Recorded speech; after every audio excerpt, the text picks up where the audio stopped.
தாத்தா நிறைய பிரைஸ் எல்லாம் கொடுப்பாங்க. எனக்கு வந்து அங்க காலேஜ் ஸ்கூல் படிக்கும்போது இந்த பொங்கல் பிரைஸை வச்சு நான் ஒரு வருஷம் பாக்கெட் மணி அது. ஆமா ஆமா ஆமா, ஒரு வருஷத்துக்கு கொடுத்து நான் அந்த பிரைஸ் மணி வச்சு பைக் எல்லாம் வாங்கினேன். அடுத்த தடவை வாய்ப்பு இருந்தா சொல்லுங்க, எங்க நிறுவனத்துல இருந்து 4 பேர்த்த கூட்டு. கண்டிப்பா. நீங்க ஷூட்டிங் லொகேஷன் எனக்கு டக்குனு அது ஞாபகம் வருது. என்னன்னா நம்மளுடைய நக்கீரனுடைய தீரனுடைய ப்ரொடக்ஷன் சார்பா உங்களுக்கு தெரியும் நினைக்கிறேன், வீரப்பனுடைய டாக்கு சீரிஸ் அதுக்கான ஷூட்டிங் ப்ராசஸ் அப்பவே நம்ம டீமா அவங்கள ஷூட் போகும்போது நிறைய கதைகள் சொல்லுவாங்க. மலைவாழ் மக்களினுடைய மறக்க முடியாத அவங்களோட வாழ்வியல் கதைகள், அவங்களுடைய பண்புகள் எப்படி இருக்கு, அவங்களுடைய பழக்க வழக்கங்கள் இன்னுமே மாறாம எப்படிலாம் இருக்கு அப்படின்னு அவங்க சொல்லும்போது அது கேட்கறதுக்கே ரொம்ப ஆச்சரியமா இருக்கும். அப்ப நீங்க சொல்லுங்க, ஏன்னா நம்மளுடைய கதையுமே ஒரு மலைவாழ் மக்களினுடைய மிக முக்கியமான ஒரு வாழ்வியல் பத்தி பேசுறது, அவங்களுடைய மைக்ரேஷன் ப்ராசஸ் பத்தி பேசுறதுன்னு நிறைய விஷயங்கள் இருக்கு. இன்னும் ஆச்சரியப்படக்கூடிய சில பழக்க வழக்கங்கள், அவங்களுடைய பண்புகள் அப்படிங்கிறது என்னென்னவா இருந்துச்சு? நான் என்ன ஃபீல் பண்ணேன்னா, அவங்க கிட்ட ரொம்ப உண்மை இருந்தது.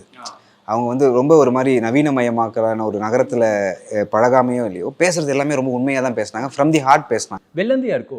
ஐயா வெள்ளந்தியும் சொல்லலாம், உண்மையாகவும் பேசினாங்க. இப்போது நான் வந்து டெய்லி மேக்கப் கருப்பாக்கிட்டே இருப்பேன். ஒரு அம்மா வந்தாங்க, ஏன்ப்பா டெய்லி போட்டு பூசிக்கிட்டே இருக்க? இல்லைம்மா கொஞ்சம் கலராக இருந்தால் அது இதுவாகாது, அது கருப்பாக இருக்கணும்னா நஷ்டு போக வேண்டியது தானே. அழகாக அடித்தாங்க. அதில் ஒரு வெள்ளந்தியும் இருக்குது, ஒரு உண்மையும் இருக்குது. நம்ம வந்து சினிமாக்காக ஒரு கமர்ஷியலாக நம்ம இதை பண்ணுறோம். அல்டிமேட்டாக அவங்க சொல்கிறது வந்து எனக்கு ஹார்ட் ஹிட்டிங்காக இருந்துச்சு.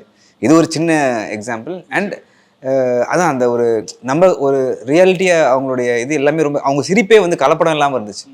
அவங்க மற்றவங்களுக்கு காட்டுற அன்பு ரொம்ப இதுவாக.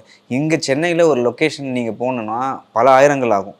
அந்த ஊரில் வந்துப்பா நீ மட்டும் ஏதாவது வந்து எடுத்துக்கோப்பா, நம்ம தர்மனுடைய வீடுன்னு நம்ம ஷூட் பண்ணுறோம்ல, என்ன வேணால் எடுத்துக்கோப்பா, இல்லை ஏதாவது உங்களுக்கு காசு தரணும்ப்பா, கோயிலுக்கு ஏதாவது கொடுத்துட்டு போப்பா, இவ்வளவுதான் அவங்களோட தேவை. ரொம்ப கம்மியா தான் இருக்கும்.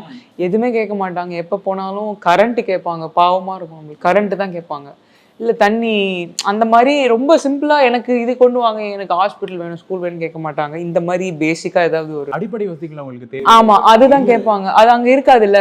இப்ப அதனாலதான் நிறைய பேர் பாவம் அங்க இருந்து கீழே வராங்க. அவங்களுக்கு வந்து பிடிக்க, அவங்களோட ஊரை நம்மளோட வீடை விட்டுட்டு நீங்க வேற எங்கேயா போகணும்னா எவ்வளவு கஷ்டமா இருக்கும். ஸோ பாதி பேர் அங்க அது அவங்களுக்கு அந்த அளவுக்கு இதுவா இருக்காதுன்னு சொல்லிட்டு மேல இருந்து கீழே வருவாங்கன்னா அவ்வளோ கஷ்டம். இப்போ இந்த மூவில வந்து அதெல்லாம் ஒரு இதுவா சொல்லியிருப்பாங்க. ஏன் அவங்க வராங்க, அவங்களுக்கு வரணும்னு ஆசை இல்லை, பட் வேற வழி இல்லாம கீழே வந்துருவாங்க மலையில இருந்து. ஜென்ரலா வந்து அதிகாரத்து மேல எப்பயுமே ஒரு கோவம் இருக்கு. சும்மா ஏதாவது பேசுவோம்ல, உங்களுக்கு யார் பிடிக்கும், அப்போ வந்து ஒரு வெறுப்பு இருக்கு. அதிகாரத்து மேல ஒரு கோவம் இருக்கு. யார் வந்தா என்ன, அதை பத்தி கவலை இல்லை. அவங்க என்னன்னா ஹோப் விட்ட மாதிரி ஒரு இதை நான் ஃபீல் பண்ணேன்.